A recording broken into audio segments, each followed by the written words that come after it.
Next up, we have a panel about optimizing stablecoin liquidity, balancing incentives and risk across platforms. And on this panel, we have Alessandro Busser of Dialectic, Martin of Curve, Ariah of Gyroscope, Gabe of Gauntlet, and it will be moderated by Sonya from Steakhouse Financial. Let's give them a round of applause.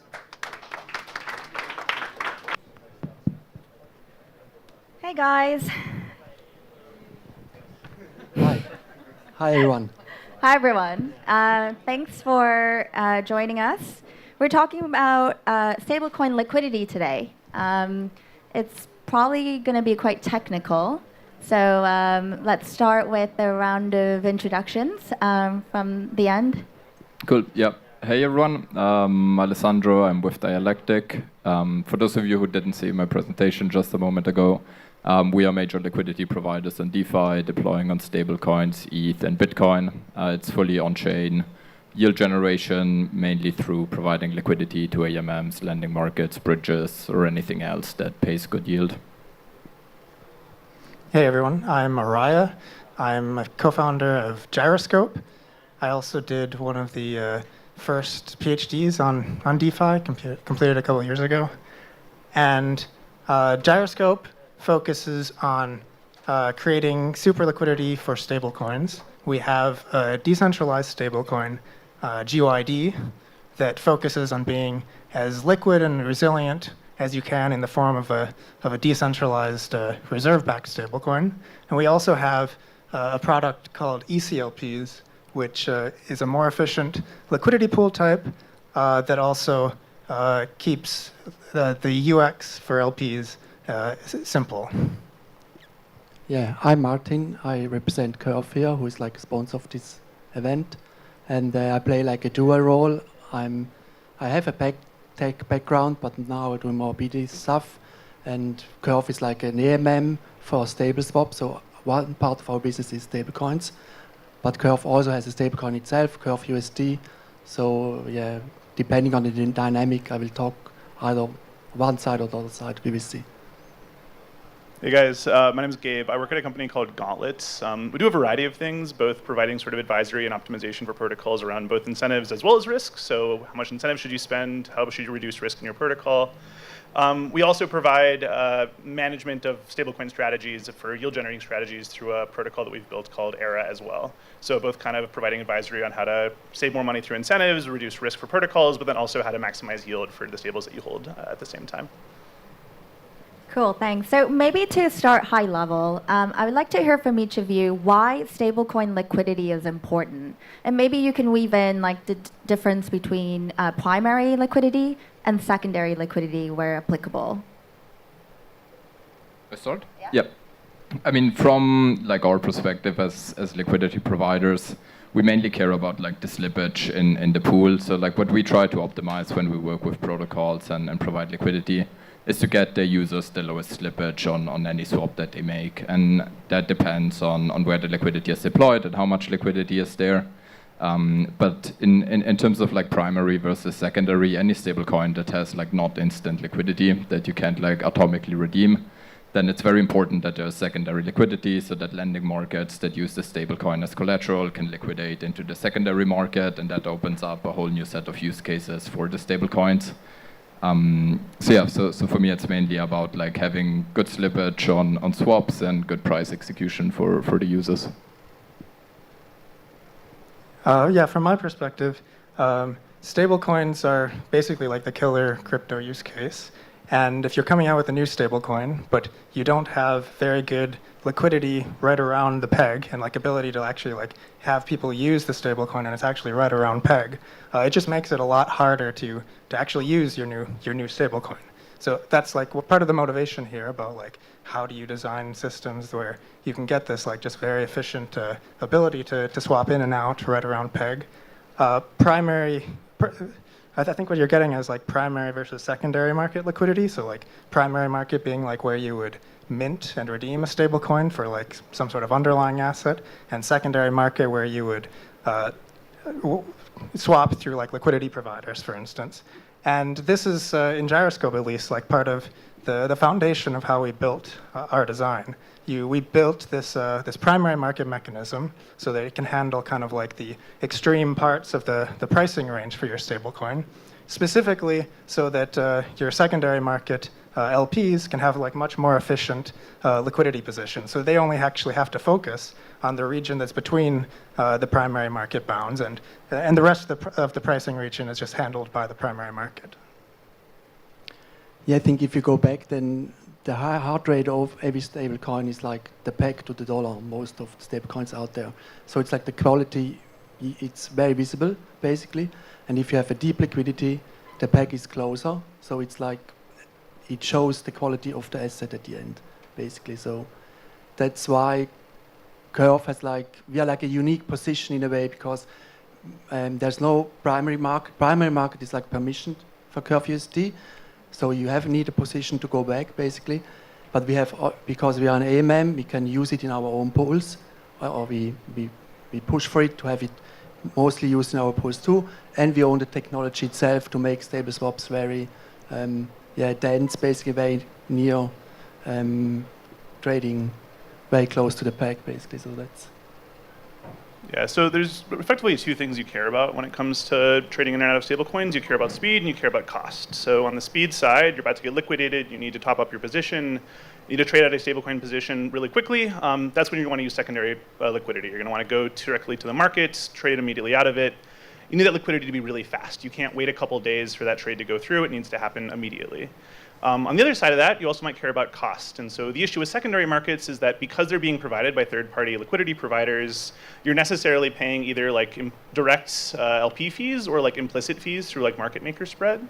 And so the cost of using secondary markets is generally higher than the cost of using primary markets. But primary markets are generally going to be much slower because they're going to be going to the actual stablecoin issuer, doing a create or redeem. Ultimately, you're doing the same trade in either direction, but it's really about the sort of speed versus cost trade-off, where you're really benefiting from speed on the secondary markets and from cost in terms of the primary markets. So for the purpose of our discussion, let's focus more on secondary liquidity. And I'm sure there are builders in the audience that are focusing on rolling out a new stablecoin. If you were to build a new stablecoin and high level want to start building secondary liquidity, my question is, where do you start? Like, which venues do you go to, and who do you go to? I guess the kind of implicit question is around concentrated liquidity versus full range liquidity. From an LP perspective, concentrated liquidity only is really working and is very efficient if there is like another liquidity venue that you can like swap against if you need to move the tick. So like we provide a lot of single tick liquidity, but when the price moves out of the tick, then we need to like close the position, swap the tokens on an external venue, and then redeploy in the new tick. So if there's only a concentrated liquidity pool that is like UniV3 style, so not that, like Gyroscope full range, then that is a lot more difficult for LPs to manage. So my recommendation would be to either have like a highly concentrated stable swap curve that is a full curve, so not tick based, or have like a full range UniV2 style pool with a UniV3 style pool that is very concentrated and that is efficient to arbitrage against. Yeah, I think it depends on the market you're targeting at the end. Because if you are a smaller stablecoin, then it's better to have maybe not a range-based. I guess it depends on the market. So if you have a Uniswap V3 position, somebody has to manage it, and you need somebody to manage it because it's like it's not for, you need professional ones doing this. It's complicated at the end. And if you have only low liquidity, and most of the coins at the start have more deviation from the price, so you would profit from curve, of course, because then you can have a low liquidity with some denseness, and then you don't have to care about anything at the start. And then at some point you should add other position managed liquidity, and maybe you can take the learnings from the one you have and see which trade has been happening on the full range basically, and then you take this over and make a range one. And I guess you need both of them, because what we did see that, we have shock in our market sometimes, and then what we did see is that Uniswap V3 position move out of range, and then you can't trade it anymore, and it makes the shock even worse. So we did see sometimes then if there's like on curve liquidity and also on Uniswap 3, and then trading happens on curve at this point, and somehow you should have both at some point because that's a resiliency. Yeah. So are you saying that the trade-offs are kind of robustness versus capital efficiency between curve and somehow. Uni But V3? capital efficiency, it depends. If I look numbers some time ago, it's curve and Uniswap. It depends on the ability of the people managing the position, of course. But it can be equal. So if you have a lot of money, you can pay somebody who is managing your position very well, and then you get more capital efficient with positions. But yeah, you need good people and to pay for it, basically. Yeah, I totally agree with that. Like, I think ultimately the question comes down to the sophistication of the actual liquidity provider, right? So if you've hired a professional market maker to come in who can like really quickly rebalance your liquidity and you're on like a high throughput chain, using something like V3, like you can very closely resemble even like a curve style position if you're sort of rebalancing based on the current price of the token. You can even improve on curve because you don't have a lot of liquidity that's sort of sitting out of range, which could allow you to get much more capital efficiency. And so if you're really sophisticated, then like using a V3 style position is going to be really effective at allowing you to sort of maintain the capital efficiency. If you're less sophisticated, then so using something like curve, where it's really just kind of set it and forget it, is going to be sort of optimal for you. The other kind of consideration there is like, where is that liquidity coming from, right? So if you're using something like incentives, then something like curve might be sort of better to your benefit because the people that you're incentivizing are very unlikely to be highly sophisticated liquidity providers. If you're doing something along the lines of like protocol and liquidity, where you're deploying your own liquidity, or maybe hiring a market maker to deploy your liquidity for you, there you're probably much more inclined to use something like V3 or a concentrated liquidity position, given that you can sort of up the sophistication of how that liquidity is being managed over time. One thing I would add on top of that, and I think that's a good way of framing it first, by the way, is of course like who are your liquidity providers and how sophisticated are they and which venues are actually suited for them. But then on top of that, I think you also want to ask as like the stablecoin protocol itself, where do you actually want to incentivize liquidity? And one of the downsides of taking of using some of the simpler protocols like Curve and Balancer for LPs is that you also get like less sufficiency because you're pricing over the whole price range. And at least if you can, even if you want wide range liquidity, you probably don't want complete range liquidity. So for example, if you're like a new stablecoin, at like the very extremes, maybe you even want pricing from like 20 cents up to like $1.50 or something, but do you really want to be spending your incentive budget on pricing other than that? In a lot of cases, I would argue really no, and in a lot of cases, probably argue that you actually want like even to tighten the region you're actually incentivizing, and it would depend on how you've actually built your stablecoin and can you reason about like what pricing is actually likely to come about. And we built Gyroscope's ECLPs basically to do this for Gyroscope. And it also, a lot of other people are finding it very useful at the same time for the same reasons. But where you can basically set up in one simple pool, what should the liquidity profile be that gets you as much range of liquidity that you want and like kind of the concentration of it that you want for the state that your stablecoin is currently in, but not more than that, not kind of going further than that. And then set up that pool, which is then very easy. It has the same UX as any other balancer pool. And it's very easy then for any type of LP to come in and LP for the specific area you actually want to incentivize. Can I add something quickly? Yeah, just a thing that popped to mind is also if the stablecoin you have is yield bearing but wrapped, so it's not like rebasing, but it goes up in price over time because it's accruing the yield as a price appreciation, the concentrated liquidity also becomes a lot more difficult because inherently the fair price moves out of tick every couple of days, probably at least. So as a liquidity provider, those like single tick liquidity ranges you need to rebalance very frequently. Otherwise, you're just going to end up out of range. And then if you're incentivizing the ranges on something like Aerodrome and Velodrome, then you may be paying all of the incentives for a tick that has very little liquidity. And then you're paying some LP 2,000% APR, but you're not actually getting any liquidity on that tick until someone moves the liquidity over. I'm curious, I don't think a lot of builders have much context as to what the LP's perspectives are and expectations are for return hurdles. Of course, you're not just providing a service for free. So I would love to understand from Dialectic's point of view, like when you choose to get involved in providing liquidity, what are some of the like economic expectations that you're looking for? I mean, it really depends. Like, we maximize risk-adjusted return. So what we are really after is like yields that are above or justified by the risk that we take. So the 80% of the time that we spend is actually on understanding the risk of the protocol. And then once we have an idea of what the risk is, we can compare it to protocols and opportunities that are in the same risk category. And then we match the returns of those. So like all pools that are high risk should have a higher APR than all the pools that are low risk. So for us, it's really like we look at the risk first, and then we look at what are other opportunities in a similar risk range paying as incentives, and then we see if it's an efficient position to deploy. And like the exact numbers really much depend on like market conditions. Like now the yields went up a bit, but a couple of months ago they were lower, so it's really like dynamic and changes a lot. Just to double click on that risk framework, so I can think of like smart contracts risk and maybe like bridging risk, but can you just unpack that a little bit for the audience of what are the considerations of risk? Sure.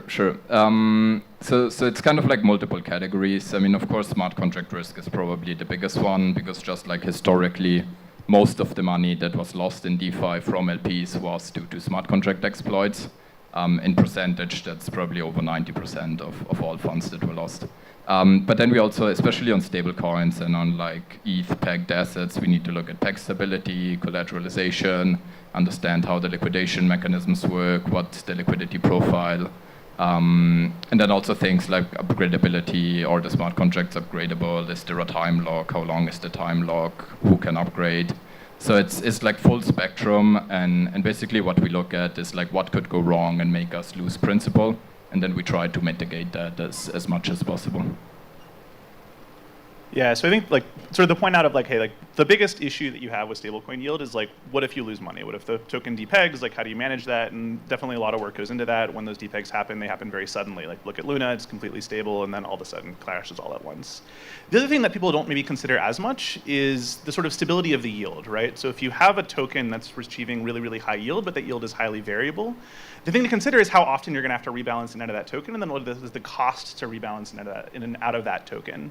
A token that just has a really high yield right now, but that yield is like highly variable, it might then require you to then be rebalancing to a different token and then incurring the cost to do that rebalance, whether it's through sort of doing the liquidity, through gas costs, things of that sort. And so through the yield strategy that we do, like we definitely take into account the risk of depeg, smart contract risk, et cetera. But the other side of thing that we also take pretty closely into account is like the stability of the yield itself. And while a token might have really high yield at one time, you really want to be investing in tokens that are going to have like long track records of very stable yield to avoid consistently incurring these rebalancing costs. I want to add something. We're now speaking about the like professional market with like there's like rational liquidity basically, but on Curve we see a lot of like irrational or lazy liquidity. So they're like pools we pay like nothing basically, and there's a huge amount in it. And it's interesting that in a way we need like professionals providing liquidity, but there's also like people providing liquidity for free basically. And it's quite a lot. And for us it's also about, it's an interesting topic because it's something we don't know. We don't know why people do this, they just do it. And are they like individuals or institutions? Or they may get incentivized off chain.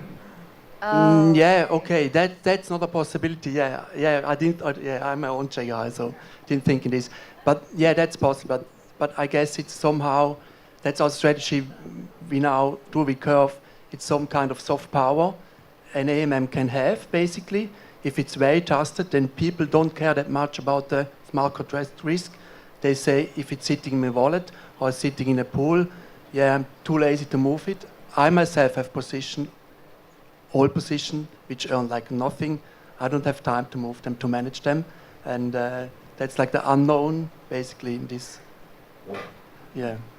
Yeah, I mean, I think a lot of people like to kind of think of this as like irrational liquidity. Like, I sort of tend to agree with you that it's either sort of through off-chain agreements or incentives where you've basically signed with a market maker to provide that liquidity, and then you're providing them some sort of kickback. I think the other side of that as well is like protocol and liquidity. So if I'm launching my own stablecoin, I have a large treasury, I want to make sure that my secondary market has a lot of liquidity to attract future users.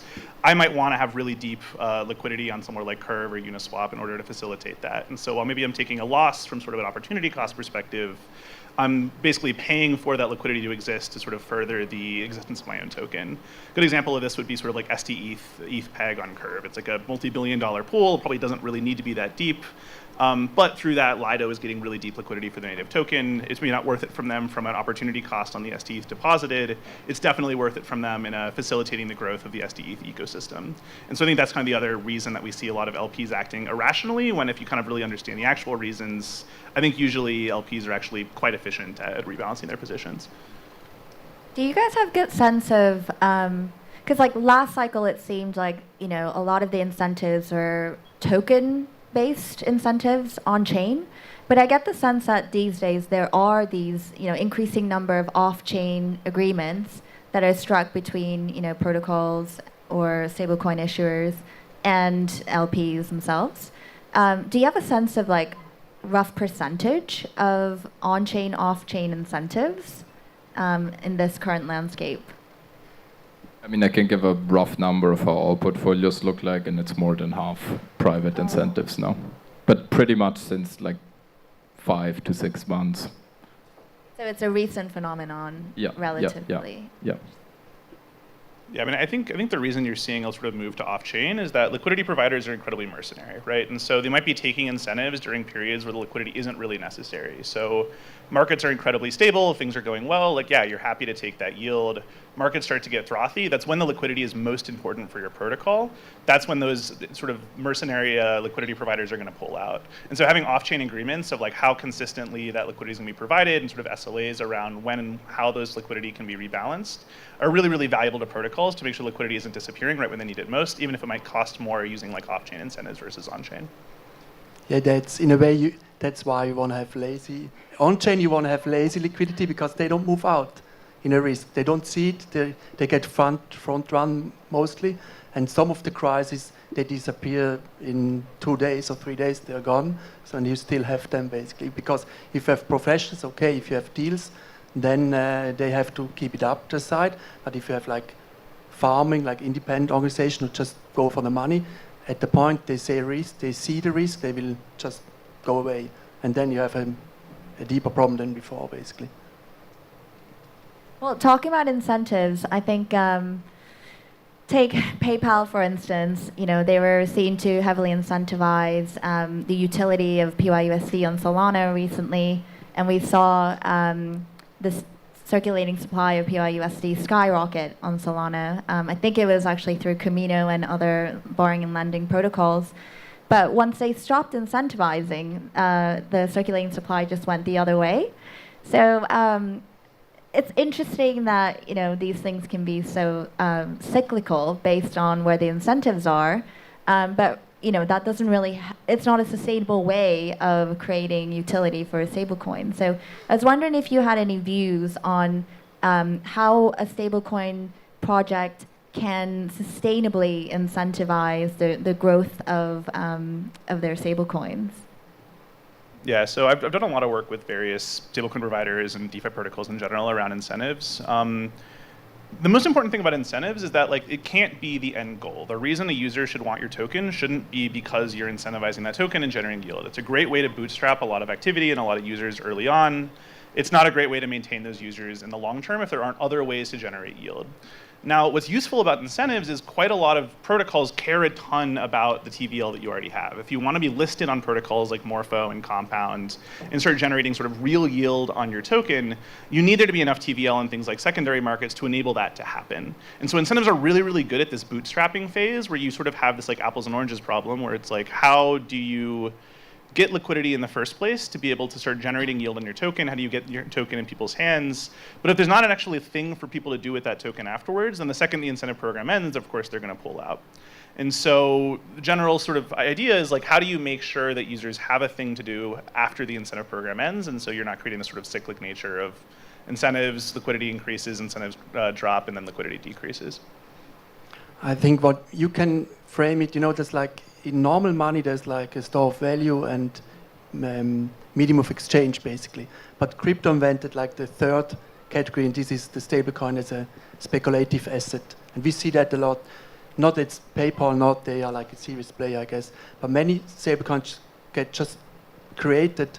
They do a stablecoin, and then people farm it to the ground, basically, and it just disappears again. So it's just a speculative asset. And if you do this, it's hard to come over to the next, who is a medium of exchange. A medium of exchange means you have to give utility to the dollar, and best is to have like unique utility for your dollar, because market or utility, and this is like the hard part, because pay upfront, can everyone, but giving like a unique property to your stablecoin that people want to hold it or use it.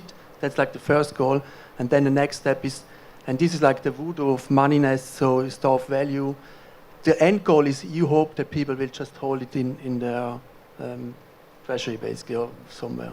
And just to say, we cover all of the, Curve is covering all of this range, basically. We have speculative asset, because you can go take in the market, go long. We have like medium of exchange, because we are at X. And now we have out as saving Curve USD. It will come out next Thursday. Who you have passive, can create passive income, just a saving. And I think you have to cover all of them if you can. And this is maybe the part where on-chain or DeFi shines, in the sense that we are like able to create it itself.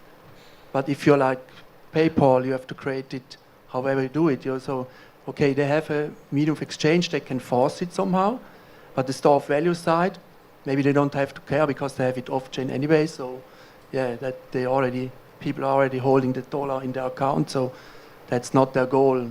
So there's just to be another medium of exchange who goes from off-chain to on-chain, basically. I would love to hear Gyroscopes, because you have your own stablecoin. How do you think about creating the utility and its role as like either medium of exchange or store of value?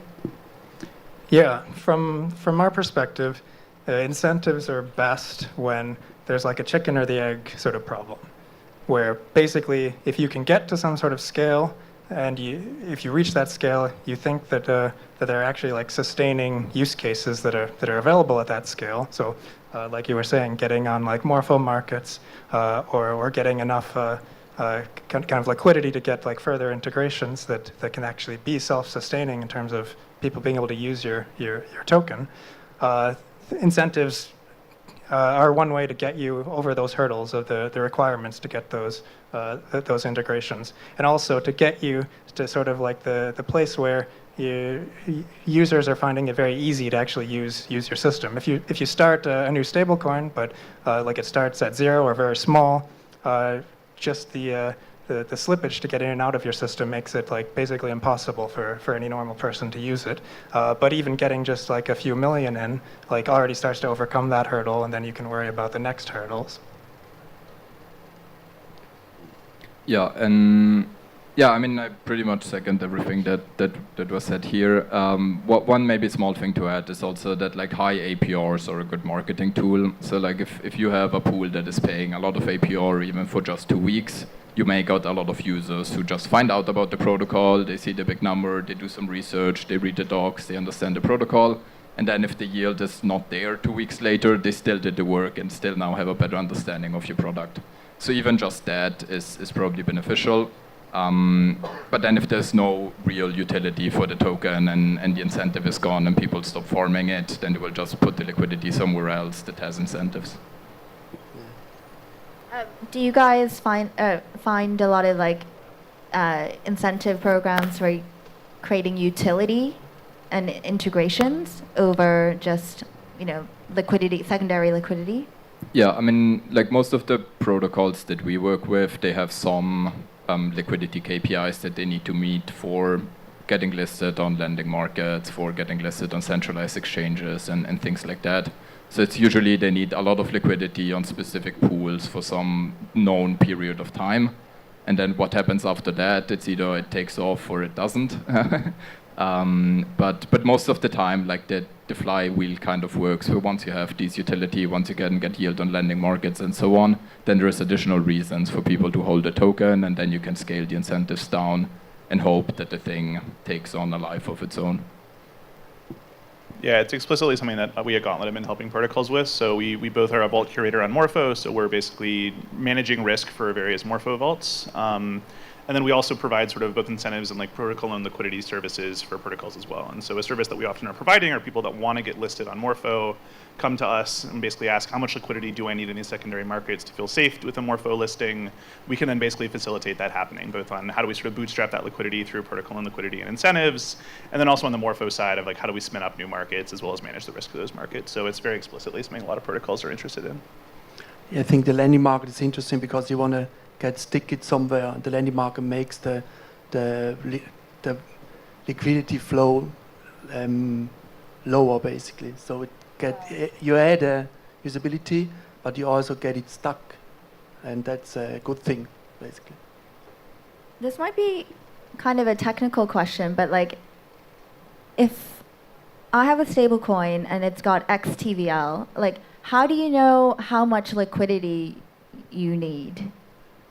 No, it's a great question. So the biggest thing that we look at was sort of Morpho market listings, as well as just asset listings and other lending protocols that we at Gauntlet work at.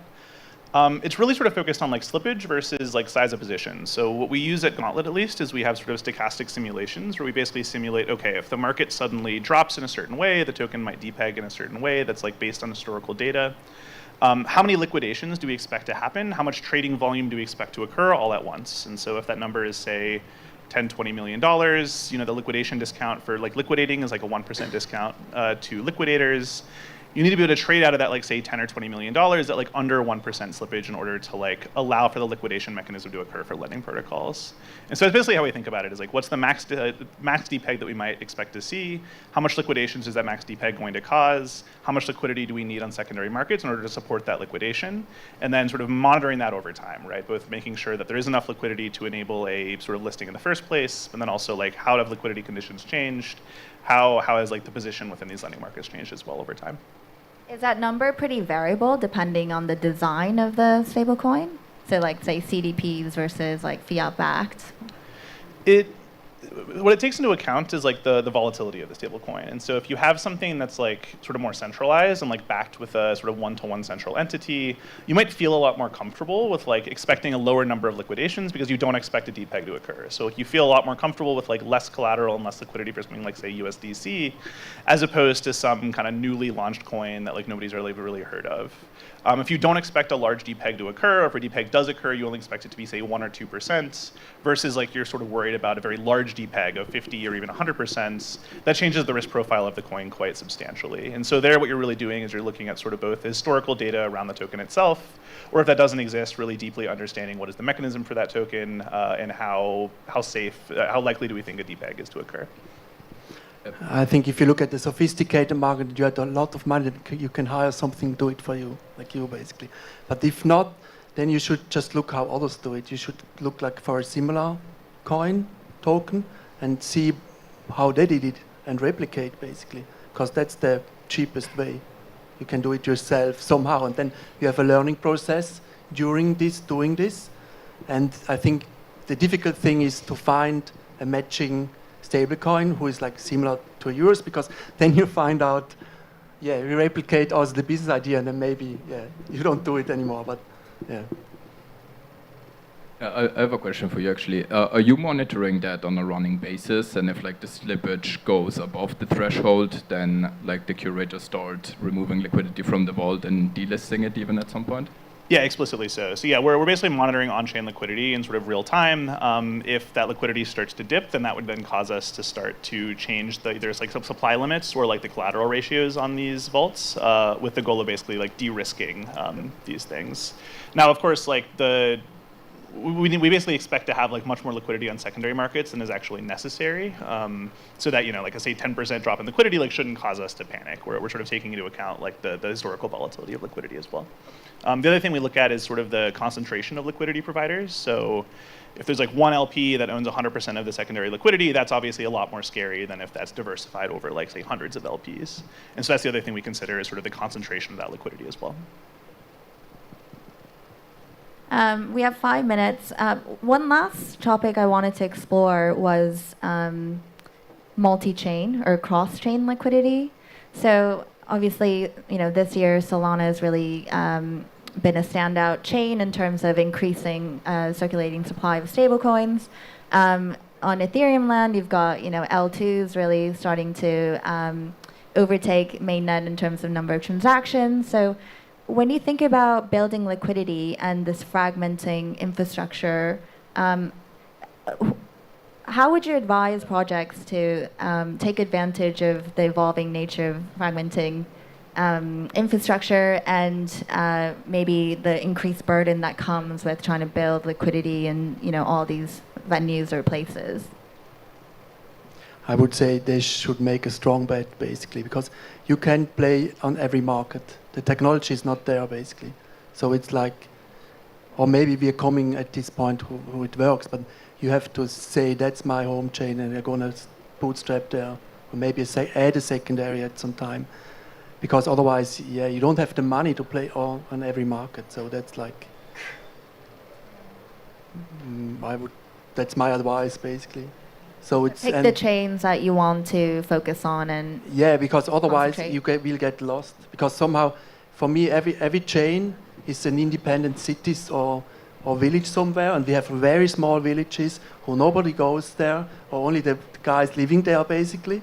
And if you don't want to trade in a rural village somewhere, you want to trade where your community is, where your target group is, and all these things. Otherwise, it's just it's endless. There are like, many villages out there in the world right now. Yeah, I would add a little on top of that where you go to a new chain, you want the user experience to be good on that new chain. So it's the same fundamental problems you had in first setting up your system. For a stablecoin in particular, you want it to be very easy to move in and out of that stablecoin on the new chain. So you have the whole new sort of setup process of getting good liquidity for that stablecoin and being able to support actually very good liquidity right at peg, so that people can move in and out with just like a kind of like a basis point or two of slippage, ideally. And that takes resources, and it also takes maybe you need to get some actual protocol infrastructure up there, and actually then relay messages back and forth about what's happening on different chains, and you have to then also incorporate that bridge infrastructure and that bridge risk into your protocol. To add, in a way, it's also, that's why mainnet, Ethereum mainnet, it's still huge. It's because if there are many stablecoins on mainnet, and it's like the main market, so people are ready to pay for the gas because it's more expensive to trade, but has deeper liquidity. And of course, there are other chains, Solana, I don't know personally very well, who established themselves as new marketplace, and then it's the same. If they are able to attract a lot of stablecoin liquidity, who stays there, who doesn't move out. We did see many EVMs who made things to attract a lot of TVL or also stablecoins, but then as soon as incentive is disappearing, it's a waste. It's just. It's something that I see changing over time. So I agree with both of you that the status quo is very much each chain is sort of its own sort of walled city, where if you want to have lending on Ethereum, you need to have liquidity on Ethereum. If you want to have lending on Base, you need to have liquidity on Base. And those are almost thought of as two separate things. I think as bridging technology gets better, and it's something we're already starting to see today, I think that's going to increasingly change, right? There's no real reason to have two separate liquidity pools to exit a position. Across multiple chains, more ideally, liquidity all exists in one place and can be used for any chain that's already here today. And so there's already a fair number of protocols out there that sort of allow for these off-chain solvers to sort of provide that function. So you have UniX, you have CalSwap, you have Bebop. that are starting to do this. Now, liquidity on those protocols is fairly small, and they only really support like major tokens, but it's definitely a problem that I see getting better over time as like cross-chain functionality improves, as well as like people sort of more adopt these like solver functionalities for allowing like off-chain execution for on-chain transactions. Yeah, I think the solver solution is like, now we had like the technical solution was, okay, you have pools on every chain, and Curve is like, it's not a Curve product, but it's called Cross Curve.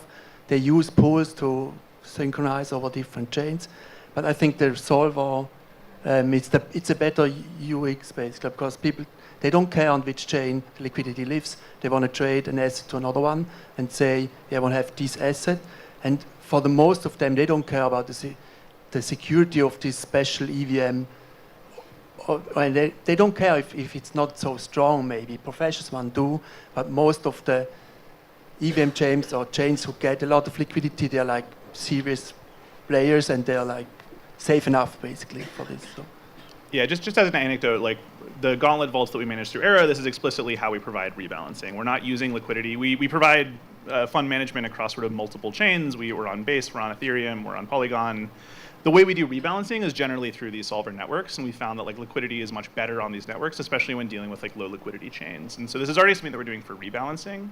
Now, I think for more sort of instantaneous transactions, where like time is of the essence, you need to do atomic transactions, like liquidations, on-chain liquidity is still really essential, but I do think we're even already today seeing sort of that paradigm shift away from like each chain being a walled city and more like each chain being more focused on like a specific application.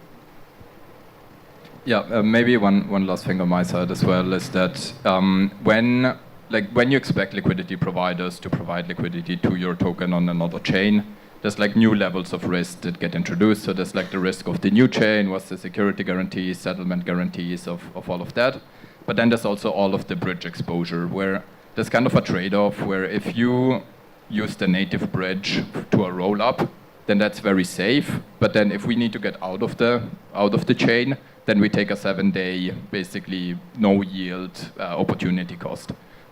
So then either the incentives need to be higher on the roll-up to kind of offset the opportunity cost that you need to get out, or you go with some lock and mint bridge, but then it's usually also a premium on the risk, because then we take on the additional bridging infrastructure as a risk, and then we have full dependency on the bridge not going down, the underlying assets not being exploited or something like that. So there's like pros and cons, but in our experience, usually the yields on the roll-ups and on the layer 2s need to price in some premium for the risk. That's your risk-adjusted kind of framework. Yeah.